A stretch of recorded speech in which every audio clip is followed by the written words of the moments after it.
জানো কি তুমি, আমি খুবই সাধারণ একজন মানুষ, যার সাথে কথা বলি মন খুলেই বলি, নিজেকে সবসময় সিম্পল ভাবে রাখতে ভালোবাসি।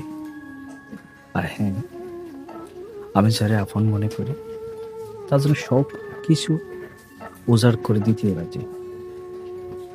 যদি কেউ আমার জন্য একটুখানি করতে পারে, তাহলে আমি তার জন্য নিজের জীবন বাজি রেখে সব কিছু করতে পারি।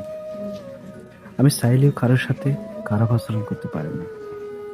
যার কাছে আমার মূল্য থাকে না, তার দিকে দ্বিতীয়বার ফিরেও তাকাই না আমি। হয়তো আমি একটু বেশি ইমোশনাল, বাট ট্রাস্ট মি, আমি কাউকে মিথ্যা আশা বা ভরসা দিই না। যাই করি মন থেকেই করি।